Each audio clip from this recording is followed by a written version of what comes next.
Hello നമസ്കാരം കൂട്ടുകാരെ. University LGS അതുപോലെ LGS മെയിൻസ് ഒക്കെ എഴുതാൻ പോകുന്ന ഉദ്യോഗാർത്ഥികൾക്ക് പ്രയോജനപ്പെടുന്ന ക്ലാസ്സുകളാണ് നമ്മളിപ്പോൾ നോക്കിക്കൊണ്ടിരിക്കുന്നത്. രണ്ടാമത്തെ മൊഡ്യൂളിലെ രണ്ടാമത്തെ ക്ലാസ്സാണ് ഇപ്പോൾ നമ്മൾ തുടങ്ങുന്നത്. ഓക്കെ, അപ്പോൾ എന്താണ് രണ്ടാമത്തെ മൊഡ്യൂളിൽ പ്രതിപാദിക്കുന്ന ടോപ്പിക്സ്? സ്വാതന്ത്ര്യാനന്തര ഇന്ത്യ നേരിട്ട പ്രധാന വെല്ലുവിളികൾ, യുദ്ധങ്ങൾ, പഞ്ചവത്സര പദ്ധതികൾ, വിവിധ മേഖലകളിലെ പുരോഗതികളും നേട്ടങ്ങളും. 5 മാർക്കിനുള്ള ടോപ്പിക്സ് ആണ് കേട്ടോ.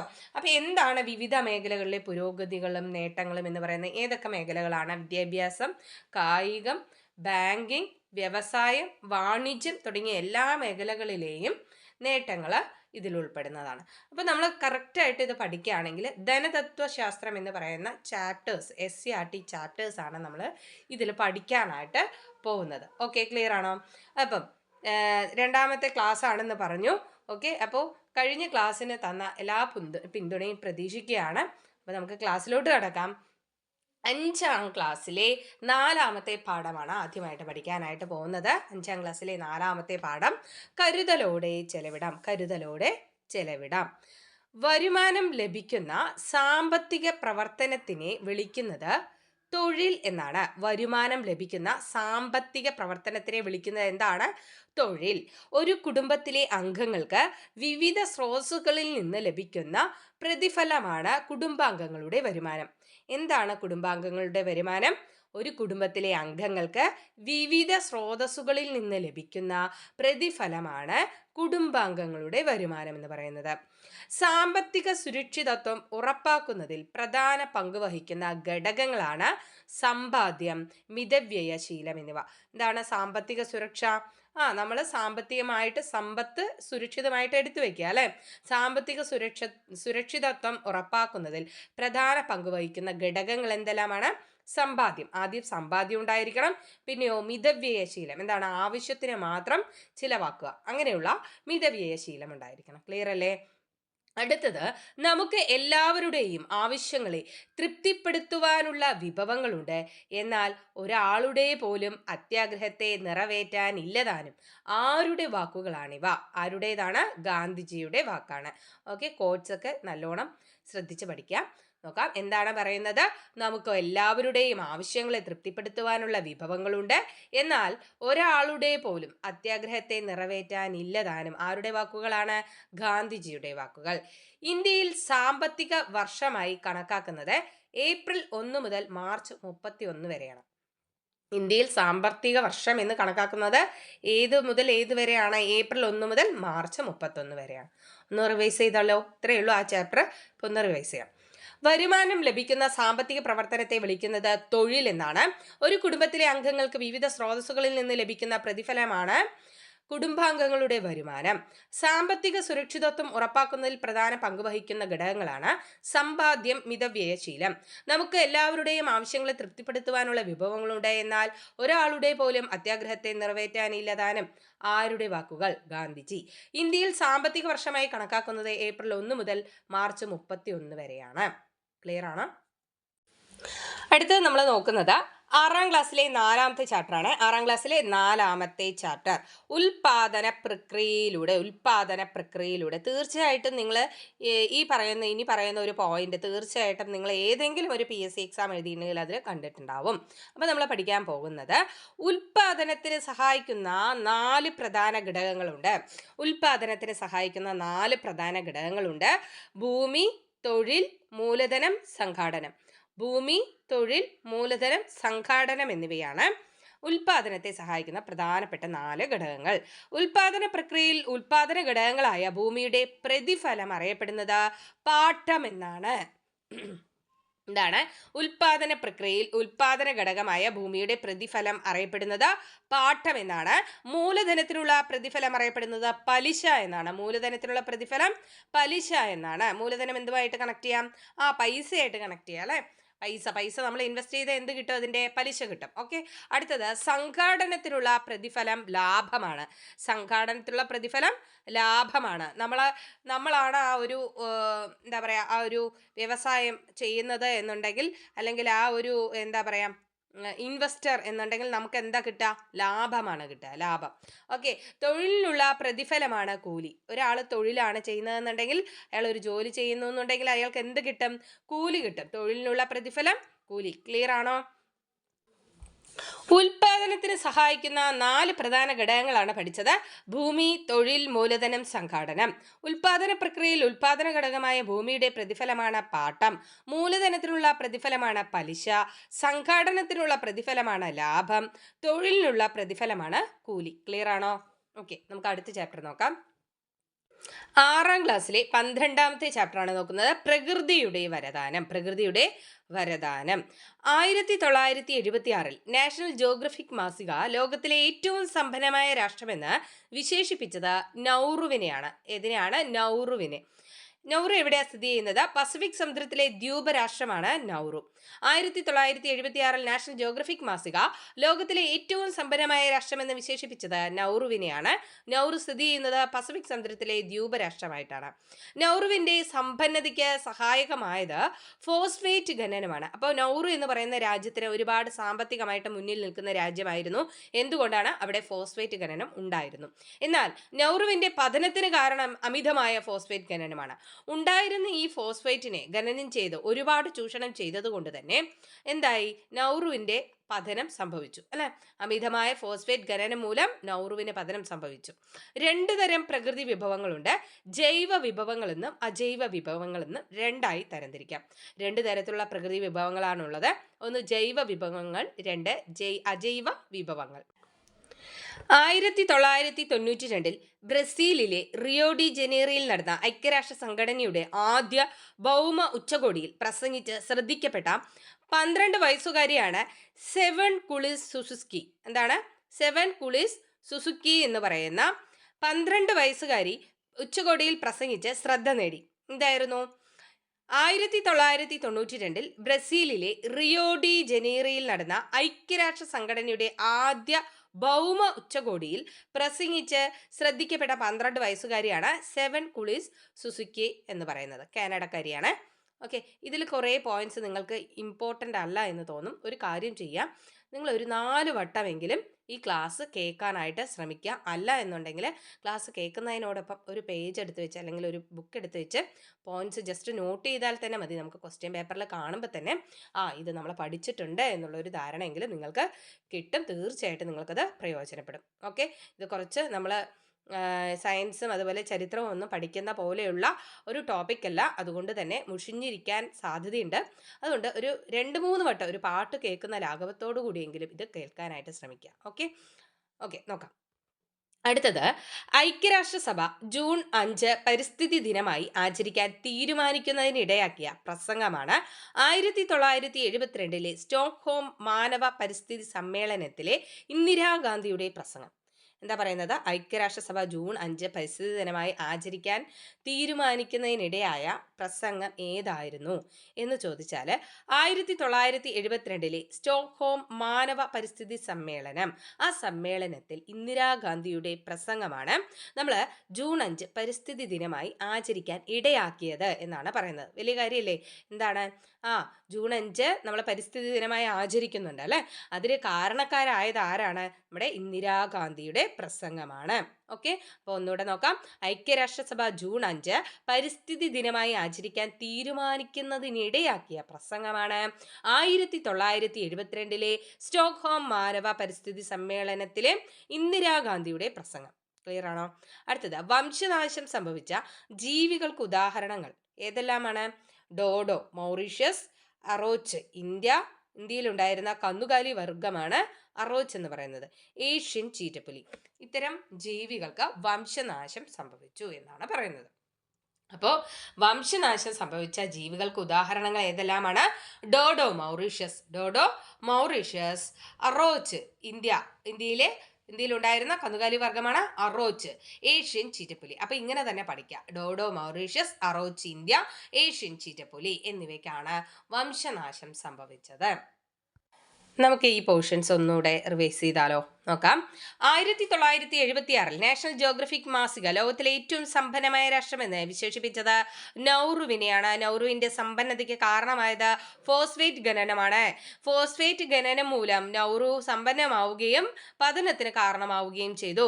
രണ്ടു തരം പ്രകൃതി വിഭവങ്ങളാണുള്ളത്. ജൈവ വിഭവങ്ങളെന്ന് അജൈവ വിഭവങ്ങളെന്നും തരംതിരിക്കാം. 1992 ബ്രസീലിലെ റിയോ ഡി ജനീറോയിൽ നടന്ന ഐക്യരാഷ്ട്ര സംഘടനയുടെ ആദ്യ ഭൗമ ഉച്ചകോടിയിൽ പ്രസംഗിച്ച ശ്രദ്ധിക്കപ്പെട്ട 12 വയസ്സുകാരിയാണ് സെവൻ കുളി സുസുക്കി. ഓക്കെ, ഐക്യരാഷ്ട്രസഭ ജൂൺ 5 പരിസ്ഥിതി ദിനമായി ആചരിക്കാൻ തീരുമാനിക്കുന്നതിനിടയാക്കിയ പ്രസംഗമാണ് 1972 സ്റ്റോക്ക്ഹോം മാനവ പരിസ്ഥിതി സമ്മേളനത്തിലെ ഇന്ദിരാഗാന്ധിയുടെ പ്രസംഗം. വംശനാശം സംഭവിച്ച ജീവികൾക്ക് ഉദാഹരണങ്ങളാണ് ഡോഡോ, മൗറീഷ്യസ്, സറോ, ചിന്ത്യ, ഏഷ്യൻ ചീറ്റപ്പുലി. നോക്കാം അടുത്തത്. ഒരു വർഷം മനുഷ്യൻ ഉപയോഗിക്കുന്ന മരത്തിന്റെ ശരാശരി അളവെന്ന് പറയുന്നത് 3 ദശലക്ഷം ക്യൂബിക് മീറ്റർ ആണ്. ഒരു വർഷം മനുഷ്യൻ ഉപയോഗിക്കുന്ന മരത്തിന്റെ ശരാശരി അളവ് 3 ദശലക്ഷം ക്യൂബിക് മീറ്റർ. ലോക പരിസ്ഥിതി ദിനം ജൂൺ 5. ലോക പരിസ്ഥിതി ദിനം ജൂൺ 5. പരിസ്ഥിതി സംരക്ഷണം ഇന്ത്യൻ പൗരന്റെ കർത്തവ്യമാണെന്ന് ഉദ്ഘോഷിക്കുന്ന വകുപ്പാണ് 48A 51AG. പരിസ്ഥിതി ദിനം പരിസ്ഥിതി സംരക്ഷണം ഇന്ത്യൻ പൗരന്റെ കർത്തവ്യമാണെന്ന് ഉദ്ഘോഷിക്കുന്ന വകുപ്പാണ് 48A 51AG.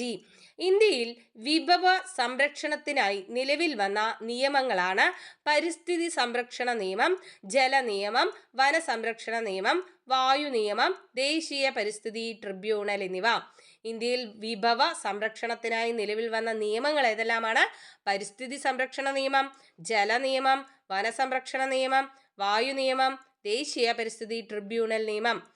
കേരളത്തിൽ നിലവിൽ വന്ന വിഭവ സംരക്ഷണ നിയമങ്ങൾ നെൽവയൽ സംരക്ഷണ നിയമം, തണ്ണീർത്തട സംരക്ഷണ നിയമം. നോക്കൂ, ആദ്യം പറഞ്ഞത് ഇന്ത്യയിൽ നിലവിൽ വന്ന നിയമങ്ങളാണ്. ഇപ്പൊ പറഞ്ഞത് എന്താണ്? കേരളത്തിൽ നിലവിൽ വന്ന വിഭവ സംരക്ഷണ നിയമങ്ങളാണ്. ഏതെല്ലാമാണ്? നെൽവയൽ സംരക്ഷണ നിയമവും തണ്ണീർത്തട സംരക്ഷണ നിയമവും. ക്ലിയർ ആണോ? ഓക്കെ, അടുത്തത്.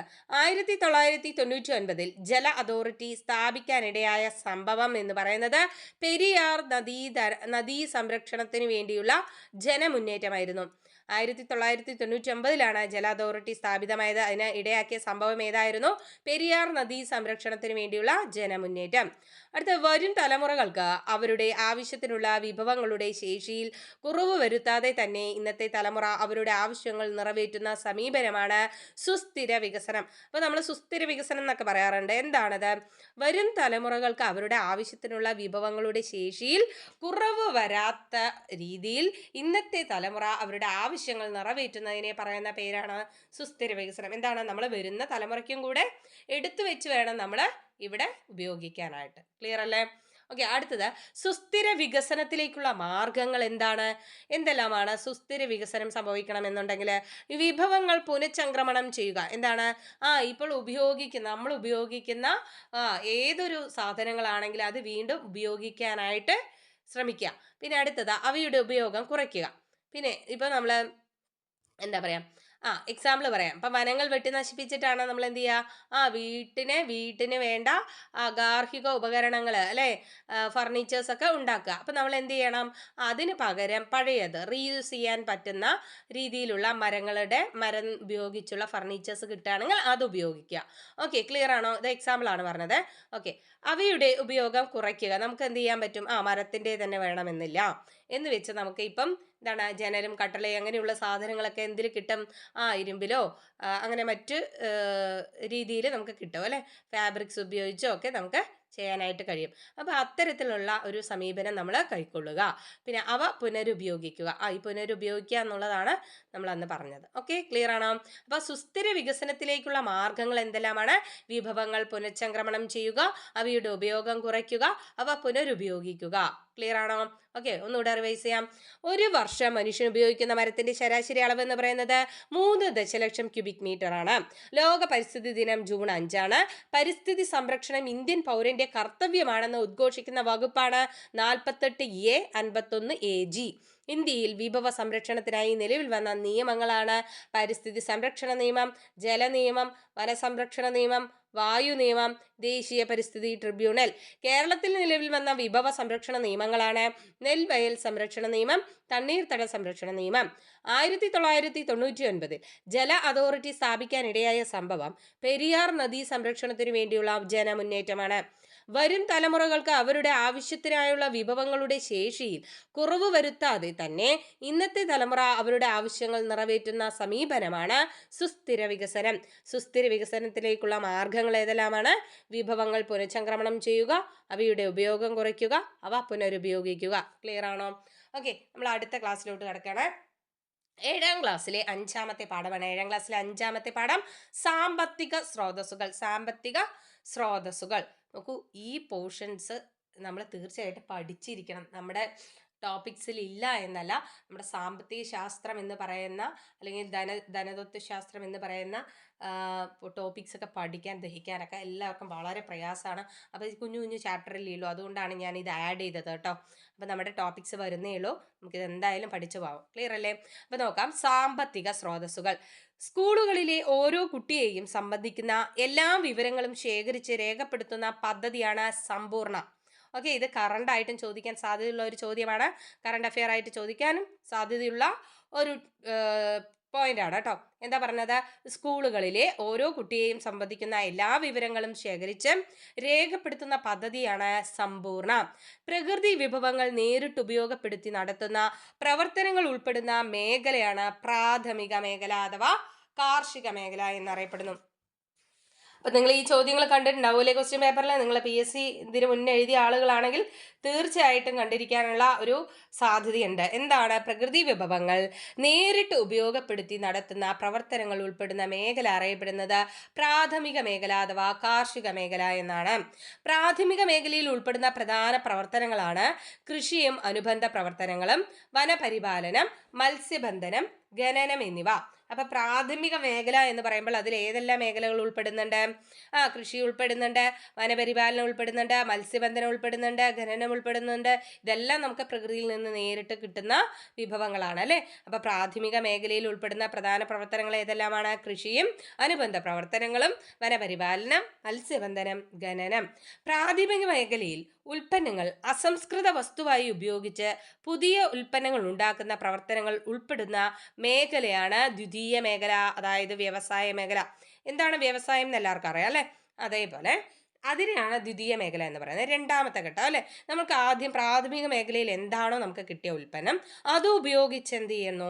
നമ്മൾ വീണ്ടും വേറെ ഉൽപ്പന്നങ്ങൾ ഉണ്ടാക്കുന്നു അല്ലേ? പ്രാഥമിക മേഖലയിലെ ഉൽപ്പന്നങ്ങൾ അസംസ്കൃത വസ്തുവായി ഉപയോഗിച്ച് പുതിയ ഉൽപ്പന്നങ്ങൾ ഉണ്ടാക്കുന്ന പ്രവർത്തനങ്ങൾ ഉൾപ്പെടുന്ന മേഖലയാണ് ദ്വിതീയ മേഖല അഥവാ വ്യവസായ മേഖല എന്ന് പറയുന്നത്. ക്ലിയർ ആണോ? അപ്പോൾ ഈ പറയുന്ന പോയിന്റ്സ് ഒക്കെ വളരെ ഇമ്പോർട്ടൻ്റ് ആണ്, നോട്ട് ചെയ്ത് വെക്കുക. ഓക്കെ, ദ്വിതീയ മേഖലയിൽ ഉൾപ്പെടുന്ന പ്രധാന പ്രവർത്തനങ്ങൾ ഏതെല്ലാമാണ്? വ്യവസായം, വൈദ്യുതി ഉൽപാദനം, കെട്ടിട നിർമ്മാണം. ഇതെല്ലാമാണ് നോക്കാം. എക്സാമ്പിൾ എന്തൊക്കെയാണ്? വ്യവസായം, വൈദ്യുതി ഉൽപാദനം, കെട്ടിട നിർമ്മാണം എന്നിവ ദ്വിതീയ മേഖലയിൽ ഉൾപ്പെടുന്ന പ്രവർത്തനങ്ങളാണ്. അടുത്ത പ്രാഥമിക ദ്വിതീയ മേഖലകളിൽ ഉൽപ്പന്നങ്ങൾ സംഭരിക്കുന്നതും വിതരണം ചെയ്യുന്നതുമായ പ്രവർത്തനങ്ങൾ ഉൾപ്പെടുന്ന മേഖലയാണ് തൃതീയ മേഖല അഥവാ സേവന മേഖല. അപ്പൊ എന്താണ് തൃതീയ മേഖല അഥവാ സേവന മേഖല? നമുക്ക് പ്രാഥമിക മേഖലയിലും ദ്വിതീയ മേഖലയിലും കിട്ടിയ ഉൽപ്പന്നങ്ങൾ എന്ത് ചെയ്യണം? സംഭരിക്കണം അല്ലെ? എല്ലായിടത്തും എത്തണമെങ്കിൽ എന്താ ചെയ്യേണ്ടത്? ആദ്യം നമ്മൾ അവയൊക്കെ സംഭരിച്ചിട്ട് അതിന് എന്ത് ചെയ്യണം? വിതരണം ചെയ്യണം, ഓരോ സ്ഥലത്ത് എത്തിക്കണം അല്ലെ? അപ്പൊ ഏതൊരു ഉൽപ്പന്നമായിക്കോട്ടെ, ഏതൊരു കാര്യമായിക്കോട്ടെ, അങ്ങനെ നമ്മൾ എന്ത് ചെയ്യുന്നു? അവിടെ സേവനം ചെയ്യണം അല്ലെ? സേവനം. അപ്പൊ ഇതാണ് സേവന മേഖല എന്നറിയപ്പെടുന്നത്. ഇത് തൃതീയ മേഖലയാണ്, തൃതീയ മേഖലയാണ്. ക്ലിയർ ആണോ? പ്രാഥമിക ദ്വിതീയ മേഖലകളിലെ ഉൽപ്പന്നങ്ങൾ സംഭരിക്കുന്നതും വിതരണം ചെയ്യുന്നതുമായ പ്രവർത്തനങ്ങൾ ഉൾപ്പെടുന്ന മേഖലയാണ് തൃതീയ മേഖല അഥവാ സേവന മേഖല. ക്ലിയർ ആണോ? ഓക്കെ, തൃതീയ മേഖലയിൽ ഉൾപ്പെടുന്ന പ്രധാന പ്രവർത്തനങ്ങൾ എന്തെല്ലാമാണ്? അപ്പൊ തൃതീയ മേഖലയ്ക്ക് എക്സാമ്പിൾ ഏതൊക്കെയാണെന്നാണ് ചോദിക്കുക. ഏതൊക്കെയാണ്? വ്യാപാരം, ഗതാഗതം, ഹോട്ടൽ, വാർത്താവിനിമയം, സംഭരണം, banking, insurance, business, real estate, സാമൂഹ്യ സേവന പ്രവർത്തനങ്ങൾ, വിദ്യാഭ്യാസം, IT എന്നിവ തൃതീയ മേഖലയിൽ ഉൾപ്പെടുന്ന വിഷയങ്ങളാണ്. അപ്പോൾ വളരെ വളരെ ഇമ്പോർട്ടൻ്റ് ആണ്. തീർച്ചയായിട്ടും ഒരു മാർക്കിന് ഇത് ചോദിച്ചിരിക്കും.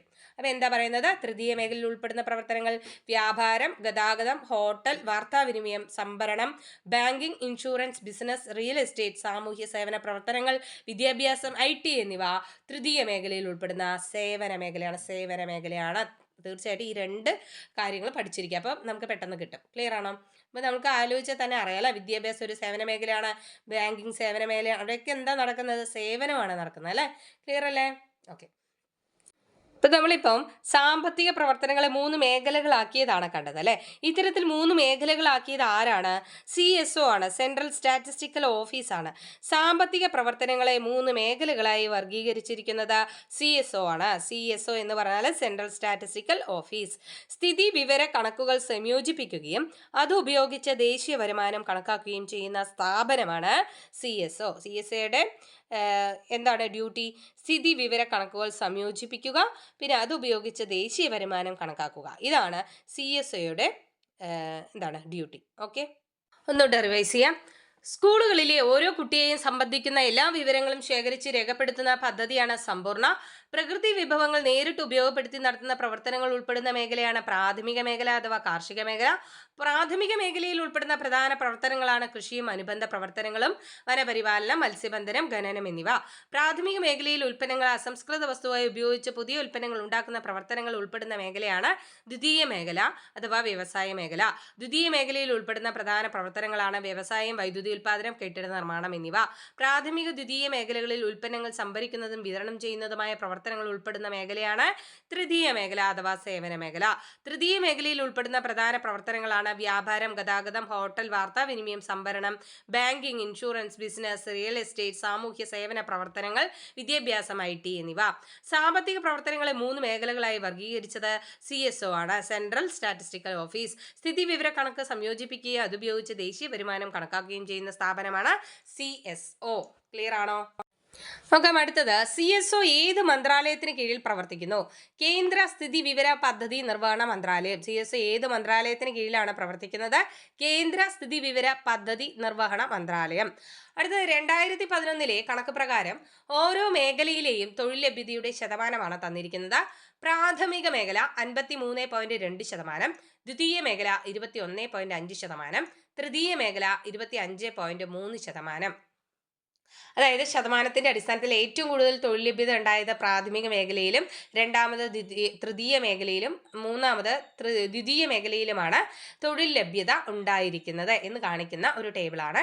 ജസ്റ്റ് ഒന്ന് ഓർത്ത് വെക്കുക. അടുത്തത്, മുൻ വർഷങ്ങളെ അപേക്ഷിച്ച് പ്രാഥമിക മേഖലയിൽ തൊഴിൽ ലഭ്യത കുറഞ്ഞു വരുന്നു, ദ്വിതീയ തൃതീയ മേഖലയിൽ തൊഴിൽ ലഭ്യത കൂടി വരുന്നു. എന്നാൽ നേരത്തെ അതായത് മുന്നുള്ള വർഷങ്ങളെ അപേക്ഷിച്ച് പ്രാഥമിക മേഖലയിൽ എന്താണ് നിലവിൽ തൊഴിൽ ലഭ്യത കുറഞ്ഞു വരുന്നു എന്നാണ് പറയുന്നത്. അതുപോലെ തന്നെ ദ്വിതീയ തൃതീയ മേഖലയിൽ തൊഴിൽ ലഭ്യത കൂടി വരുന്നുണ്ട്. ക്ലിയർ അല്ലേ? എന്താണ് പ്രാഥമിക മേഖല, കാർഷിക മേഖല, ശരിയല്ലേ? എല്ലാവരും ഇപ്പോൾ കൃഷി ചെയ്യുന്നുണ്ടോ? പണ്ട് ഉള്ള ആളുകൾ കൃഷി ചെയ്ത പോലെ നമ്മളിപ്പോൾ ആരും കൃഷി ചെയ്യുന്നില്ല അല്ലേ? എല്ലാവരും ബാങ്ക് ജോലിയും അല്ലേ മറ്റുള്ള ജോലികളാണ് കൂടുതൽ ആളുകൾ ആഗ്രഹിക്കുന്നത്, ശരിയല്ലേ? ഓക്കെ, അടുത്ത പോയിന്റ് നോക്കാം. ആസൂത്രണ കമ്മീഷൻ കണക്ക് പ്രകാരം ദാരിദ്ര്യത്തിന്റെ അളവുകോൽ എത്ര കലോറി പോഷകാഹാരം ലഭിക്കുന്നു എന്നതാണ്.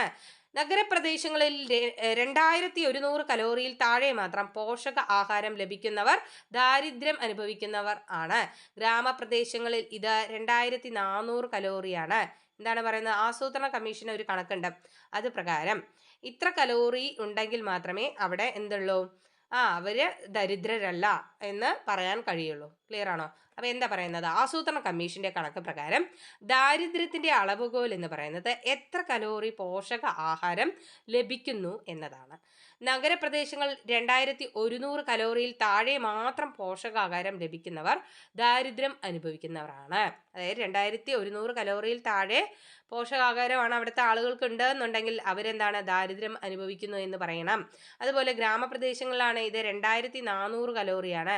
2400 കലോറിയിൽ താഴെ പോഷകാഹാരമാണ് അവിടുത്തെ ആളുകൾക്ക് ലഭിക്കുന്നതെന്നുണ്ടെങ്കിൽ അവരെ ദാരിദ്ര്യം അനുഭവിക്കുന്നു. അങ്ങനെയാണ് ദാരിദ്ര്യം കണക്കാക്കുന്നത്. ആര്? ആസൂത്രണ കമ്മീഷൻ. ക്ലിയർ ആണോ? ഓക്കെ, അടുത്ത 2011-12 സാമ്പത്തിക സർവേ പ്രകാരം ഇന്ത്യയുടെ ദാരിദ്ര്യം എന്ന് പറയുന്നത് 29.8%. എന്താണ് 2011-12 സാമ്പത്തിക സർവേ പ്രകാരം ഇന്ത്യയുടെ ദാരിദ്ര്യം എന്ന് പറയുന്നത് 29.8% ദാരിദ്ര്യത്തിലാണ്. ആര്? നമ്മുടെ ഇന്ത്യ. ഓക്കെ. ദാരിദ്ര്യം ഏറ്റവും കൂടുതൽ എവിടെയാണ്? ബീഹാറിലാണ്. 53.5%. 53.5%മാണ് ബീഹാറിലെ ജനങ്ങൾ ദാരിദ്ര്യരായിട്ടുള്ളത്. ദാരിദ്ര്യം ഏറ്റവും കുറവ് ഹിമാചൽ പ്രദേശിലാണ്. 9.5% ആളുകളാണ് അവിടെ ദാരിദ്ര്യം അനുഭവിക്കുന്നത്. കേരളത്തിലെ ദാരിദ്ര്യ അളവ് എന്ന് പറയുന്നത് 12%. കേരളത്തിലെ ദാരിദ്ര്യം അനുഭവിക്കുന്നവരുടെ അളവ് എത്രയാണ്? 12%. ക്ലിയർ ആണോ? അപ്പോൾ ഒന്നുകൂടെ വായിച്ചാലോ? ഓക്കെ. മുൻ വർഷത്തെ അപേക്ഷിച്ച് പ്രാഥമിക മേഖലയിൽ തൊഴിൽ ലഭ്യത കുറഞ്ഞു വരുന്നു. ദ്വിതീയ തൃതീയ മേഖലയിൽ തൊഴിൽ ലഭ്യത കൂടി വരുന്നു. ആസൂത്രണ കമ്മീഷന്റെ കണക്ക് പ്രകാരം ദാരിദ്ര്യത്തിന്റെ അളവുകോൽ എത്ര കലോറി പോഷകാഹാരം ലഭിക്കുന്നു എന്നതാണ്. നഗരപ്രദേശങ്ങളിൽ 2100 കിലോയ്ക്ക് താഴെയുള്ളവർക്ക് പോഷകാഹാരം ലഭിക്കുന്നവരാണെങ്കിൽ ദാരിദ്ര്യം അനുഭവിക്കുന്നവരാണെന്ന് പറയുന്നു. ഗ്രാമപ്രദേശങ്ങളിൽ ഇത് 2400 കലോറി താഴെയാണെങ്കിൽ ദാരിദ്ര്യം അനുഭവിക്കുന്നു എന്ന് പറയണം. 2011-12 സാമ്പത്തിക സർവേ പ്രകാരം ഇന്ത്യയുടെ ദാരിദ്ര്യം എന്ന് പറയുന്നത് 29.8%. ദാരിദ്ര്യം ഏറ്റവും കൂടുതലുള്ള സംസ്ഥാനം ഏതാണ്? ബീഹാറാണ്. 53.5%. ദാരിദ്ര്യം ഏറ്റവും കുറവ് ഹിമാചൽ പ്രദേശിലാണ്. 9.5%. കേരളത്തിലെ ദാരിദ്ര്യത്തിന്റെ അളവെന്ന് പറയുന്നത് 12%. ക്ലിയർ ആണോ? അടുത്ത, നഗരങ്ങളിലെ തൊഴിൽ രഹിതർക്ക് സ്വയം തൊഴിൽ പ്രോത്സാഹിപ്പിക്കുന്ന പദ്ധതിയാണ് സ്വർണ ജയന്തി ഷഹാരി റോസ്ഗർ യോജന. നമുക്ക് ഇതിലെല്ലാം നമ്മുടെ പദ്ധതികൾ കടന്നു വരുന്നുണ്ട് അല്ലേ? അപ്പം അതും കൂടെ ചേർത്ത് നമുക്ക് പഠിക്കാനായിട്ട് സാധിക്കും. ക്ലിയർ ആണോ? അപ്പം നഗരങ്ങളിലെ തൊഴിൽ രഹിതർക്ക്, നഗരങ്ങളിൽ തൊഴിലില്ലാത്ത ആളുകൾ സ്വയം തൊഴിൽ പ്രോത്സാഹിപ്പിക്കുന്ന പദ്ധതിയാണ് സ്വർണ ജയന്തി ഷഹാരി റോസ്ഗർ യോജന. സ്വർണ ജയന്തി ഷഹാരി റോസ്ഗർ യോജന. ക്ലിയർ ആണോ? അടുത്തത്, സ്വന്തമായി വരുമാനമില്ലാത്ത 65 വയസ്സിന് മേൽ പ്രായമുള്ളവർക്ക് മാസം 10 കിലോ അരി സൗജന്യമാക്കി നൽകുന്ന പദ്ധതിയാണ് അന്നപൂർണ. എന്താണ് അന്നപൂർണ? സ്വന്തമായി വരുമാനമില്ല, 65 വയസ്സിന് മുകളിലാണ് പ്രായം എന്നുണ്ടെങ്കിൽ അവർക്ക് മാസം 10 കിലോ അരി സൗജന്യമായി നൽകും. ഈ പദ്ധതിയാണ് ഏത്? അന്നപൂർണ. ക്ലിയർ ആണോ? ദാരിദ്ര്യ രേഖയ്ക്ക് താഴെയുള്ള ഏറ്റവും പ്രയാസപ്പെടുന്ന കുടുംബങ്ങൾക്ക് മാസം 35 കിലോ അരി 3 രൂപയ്ക്കും ഗോതമ്പാണെങ്കിൽ 2 രൂപയ്ക്കും നൽകുന്ന പദ്ധതിയാണ് അന്ത്യോദയ അന്നയോജന. AAY, അന്ത്യോദയ അന്നയോജന. എന്താണ്? ദാരിദ്ര്യ രേഖയ്ക്ക് താഴെയാണ് അവരെന്നുണ്ടെങ്കിൽ ഏറ്റവും പ്രയാസപ്പെടുന്ന അത്തരം കുടുംബങ്ങൾക്ക് 35 കിലോ അരി, എത്ര കിലോ അരി? 35 കിലോ അരി 3 രൂപ വീതവും, അതുപോലെ ഗോതമ്പ് 2 രൂപയ്ക്കും നൽകുന്ന പദ്ധതിയാണ് എന്തെന്ന് പറയുന്നത്? അന്ത്യോദയ അന്നയോജന, അതായത് AAY എന്ന് പറയുന്നത്. ക്ലിയർ ആണോ? അടുത്തൊരു പദ്ധതിയാണ് മഹാത്മാഗാന്ധി ഗ്രാമീണ തൊഴിലുറപ്പ് പദ്ധതി. എന്താണത്? ഗ്രാമീണ മേഖലയിലുള്ള 18 വയസ്സ് പൂർത്തിയായവർക്ക് 100 ദിവസത്തെ തൊഴിൽ ഉറപ്പാക്കുന്ന പദ്ധതിയാണ് മഹാത്മാഗാന്ധി ഗ്രാമീണ തൊഴിലുറപ്പ് പദ്ധതി. ക്ലിയർ ആണോ? എന്താണ് മഹാത്മാഗാന്ധി ഗ്രാമീണ തൊഴിലുറപ്പ് പദ്ധതി? 18 വയസ്സ് പൂർത്തിയായിരിക്കണം, അവർക്ക് 100 ദിവസത്തെ തൊഴിൽ നൽകും അല്ലെ? ഗ്രാമീണ മേഖലയിലുള്ള ആളുകൾക്കാണ്. ഗ്രാമീണ മേഖലയിലുള്ളവർക്ക് 18 വയസ്സ് പൂർത്തിയായി കഴിഞ്ഞാൽ 100 ദിവസത്തെ തൊഴിൽ നൽകുന്ന പദ്ധതിയാണ് മഹാത്മാഗാന്ധി ഗ്രാമീണ തൊഴിലുറപ്പ് പദ്ധതി. ക്ലിയർ ആണോ? അടുത്തത്, എല്ലാ ഗവൺമെന്റ് എയ്ഡഡ് സ്കൂളുകളിലും ഉച്ചഭക്ഷണ പരിപാടിയിൽ ഉൾപ്പെടുത്തിയിരിക്കുന്നത് എത്രാം ക്ലാസ് വരെയുള്ള കുട്ടികളെയാണ്? 8ാം ക്ലാസ് വരെയുള്ള കുട്ടികളായാണ്. എന്താണ് പറയുന്നത്? 8ാം ക്ലാസ് വരെയുള്ള ഗവൺമെന്റ് അൺഎയ്ഡഡ് അല്ല, എയ്ഡഡ് സ്കൂളുകളിൽ ഉച്ചഭക്ഷണം എന്താണ്? വിദ്യാർത്ഥികൾക്ക് കൊടുക്കും അല്ലെ? 8ാം ക്ലാസ് വരെയുള്ള വിദ്യാർത്ഥികൾക്ക് ഗവൺമെന്റ് എയ്ഡഡ് സ്കൂളില് ഉച്ചഭക്ഷണ പരിപാടിയിൽ ഉൾപ്പെടുത്തിയിരിക്കുന്നു. ക്ലിയർ ആണോ? അടുത്തത്, ദേശീയ ഗ്രാമീണ ഉപജീവന ദൗത്യം, അതായത് NRLM എന്ന് പറയുന്ന പദ്ധതിയാണ്. എന്താ അത്? സ്വയം സഹായ സംഘങ്ങൾക്ക് സബ്സിഡിയുള്ള ബാങ്ക് വായ്പ ലഭിക്കുന്ന പദ്ധതിയാണ് ദേശീയ ഗ്രാമീണ ഉപജീവന ദൗത്യം. എന്തെങ്കിലും ഒരു ഉപജീവനം വേണം അല്ലെ? അപ്പൊ ദേശീയ ഗ്രാമീണ ഉപജീവന ദൗത്യം എന്ന് പറഞ്ഞാൽ സ്വയം സഹായ സംഘങ്ങൾക്ക് സബ്സിഡിയുള്ള ബാങ്ക് വായ്പ നൽകുന്ന പദ്ധതിയാണ് ദേശീയ ഗ്രാമീണ ഉപജീവന ദൗത്യം, അതായത് NRLM. ക്ലിയർ ആണോ? അടുത്തത്, സംയോജിത ശിശു വികസന പദ്ധതി ICDS. നോക്കൂ, ഈ വളരെ ഇമ്പോർട്ടൻ്റ് ആണ്. നമ്മൾ ഈ SCERT-യിൽ തന്നിട്ടുള്ള എല്ലാ പദ്ധതികളും പഠിച്ചിരിക്കണം. ICDS എന്താണ്? 6 വയസ്സിൽ താഴെയുള്ള കുട്ടികൾ, ഗർഭിണികൾ, മുലയൂട്ടുന്ന അമ്മമാർ എന്നിവർക്ക് അംഗൻവാടി മുഖേന പോഷക ആഹാരം ലഭിക്കുന്ന പദ്ധതിയാണ് ICDS, അതായത് സംയോജിത ശിശു വികസന പദ്ധതി. 6 വയസ്സിൽ താഴെയുള്ള കുട്ടികൾ, അതുപോലെ ഗർഭിണികൾ, മുലയൂട്ടുന്ന അമ്മമാർ എന്നിവർക്ക് അംഗൻവാടിയിൽ നിന്നും ലഭിക്കുന്ന പോഷകാഹാരം നൽകുന്ന പദ്ധതിയാണ് എന്തെന്ന് പറയുന്നത്? ഈ സംയോജിത ശിശു വികസന പദ്ധതി, അതായത് ICDS എന്ന് പറയുന്നത്. ക്ലിയർ അല്ലേ? അടുത്തത്, കേരളത്തിലെ പൊതുവിതരണ സംവിധാനങ്ങളാണ് പബ്ലിക് ഡിസ്ട്രിബ്യൂഷൻ സിസ്റ്റം അല്ലെ. കേരളത്തിലെ പൊതുവിതരണ സംവിധാനങ്ങളായിട്ടുള്ള കേന്ദ്രങ്ങൾ ഏതെല്ലാമാണ്? പൊതുവിതരണ കേന്ദ്രം, റേഷൻ ഷോപ്പ് അല്ലെ, അതുപോലെ ഹോർട്ടികോർപ്പ്, സപ്ലൈകോ സൂപ്പർ മാർക്കറ്റ്, നന്മ സ്റ്റോർ, നീതി സ്റ്റോർ, ലാഭം Supplyco market, Maveli store, Triveni super market, Triveni floating super market എന്നിവ പൊതുവിതരണ കേന്ദ്രങ്ങളാണ്. കേരളത്തിലെ തന്നെ പൊതുവിതരണ കേന്ദ്രങ്ങൾ പലതുണ്ട് അല്ലെ. പല വിധത്തിലുള്ള പൊതുവിതരണ കേന്ദ്രങ്ങളുണ്ട്. ഏതെല്ലാമാണ്? പൊതുവിതരണ കേന്ദ്രം എന്നറിയപ്പെടുന്ന ration shop, Horticorp, Supplyco super market, നന്മ സ്റ്റോർ, നീതി സ്റ്റോർ, ലാഭം Supplyco market, Maveli store, Triveni super market, Triveni floating super market എന്നിവയിൽ നിന്ന് എന്ത് കിട്ടും? പൊതുവിതരണ ഉൽപ്പന്നങ്ങൾ കിട്ടും. ക്ലിയർ അല്ലേ? അടുത്തത്, ഭക്ഷ്യസുരക്ഷാ നിയമം പാർലമെന്റ് അംഗീകരിച്ചത് 2013 വളരെ വളരെ ഇമ്പോർട്ടൻ്റ് ആണ്. ഭക്ഷ്യസുരക്ഷാ നിയമം പാർലമെന്റ് അംഗീകരിച്ചത് എപ്പോഴാണ്? 2013. വിട്ടുപോകരുത്, ചോദിച്ചിട്ടുണ്ട്, റിപ്പീറ്റ് ചെയ്യുന്ന ക്വസ്റ്റ്യൻ ആണ്. ഓക്കെ, അപ്പൊ നമുക്ക് ഒന്നുകൂടെ റിവൈസ് ചെയ്യാം.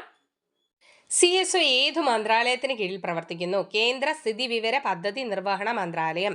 2011 കണക്ക് പ്രകാരം ഓരോ മേഖലയിലെയും തൊഴിൽ ലഭ്യതയുടെ ശതമാനം: പ്രാഥമിക മേഖല 53.2%, ദ്വിതീയ മേഖല 21.5%, തൃതീയ മേഖല 25.3%. മുൻ വർഷങ്ങളെ അപേക്ഷിച്ച് പ്രാഥമിക മേഖലയിൽ തൊഴിൽ ലഭ്യത കുറഞ്ഞു വരുന്നു, തൃതീയ മേഖലയിൽ തൊഴിൽ ലഭ്യത കൂടി വരുന്നു. ആസൂത്രണ കമ്മീഷൻ കണക്ക് പ്രകാരം ദാരിദ്ര്യത്തിന്റെ അളവുകോൽ എത്ര കലോറി പോഷകാഹാരം ലഭിക്കുന്നു എന്നതാണ്. നഗരപ്രദേശങ്ങളിൽ 2100 കലോറിയിൽ താഴെ മാത്രം പോഷകാഹാരം ലഭിക്കുന്നവർ ദാരിദ്ര്യം അനുഭവിക്കുന്നവരാണ്. ഗ്രാമപ്രദേശങ്ങളിൽ ഇത് 2400 കലോറിയാണ്. 2011-12 സാമ്പത്തിക സർവേ പ്രകാരം ഇന്ത്യയുടെ ദാരിദ്ര്യം 29.8%. ദാരിദ്ര്യം ഏറ്റവും കൂടുതലുള്ള സംസ്ഥാനമാണ് ബീഹാർ, 53.5%. ദാരിദ്ര്യം ഏറ്റവും കുറവുള്ളത് ഹിമാചൽ പ്രദേശ്, 9.5%. കേരളത്തിലെ ദാരിദ്ര്യത്തിന്റെ അളവ് 12%. നഗരങ്ങളിലെ തൊഴിൽ രഹിതർക്ക് സ്വയം തൊഴിൽ പ്രോത്സാഹിപ്പിക്കുന്ന പദ്ധതിയാണ് സ്വർണ്ണ ജയന്തി ഷഹാരി റോസ്ഗർ യോജന. സ്വന്തമായി വരുമാനമില്ലാത്ത 65 വയസ്സിന് മേൽ പ്രായമുള്ളവർക്ക് മാസം 10 കിലോ അരി സൗജന്യമായി നൽകുന്ന പദ്ധതിയാണ് അന്നപൂർണ. ദാരിദ്ര്യരേഖയ്ക്ക് താഴെയുള്ള ഏറ്റവും പ്രയാസപ്പെടുന്ന കുടുംബങ്ങൾക്ക് മാസം 35 കിലോ അരി 3 രൂപയ്ക്കും ഗോതമ്പാണെങ്കിൽ 2 രൂപയ്ക്കും നൽകുന്ന പദ്ധതിയാണ് അന്ത്യോദയ അന്ന യോജന അഥവാ AAY. ഗ്രാമീണ മേഖലയിലുള്ള 18 വയസ്സ് പൂർത്തിയായവർക്ക് 100 ദിവസത്തെ തൊഴിൽ ഉറപ്പാക്കുന്ന പദ്ധതിയാണ് മഹാത്മാഗാന്ധി ഗ്രാമീണ തൊഴിലുറപ്പ് പദ്ധതി. എല്ലാ ഗവൺമെന്റ് എയ്ഡഡ് സ്കൂളുകളിലും ഉച്ചഭക്ഷണ പരിപാടിയിൽ ഉൾപ്പെടുത്തിയിരിക്കുന്നത് എത്രാം ക്ലാസ് വരെയുള്ള കുട്ടികളെയാണ്? 8ാം ക്ലാസ് വരെയുള്ള കുട്ടികളെ.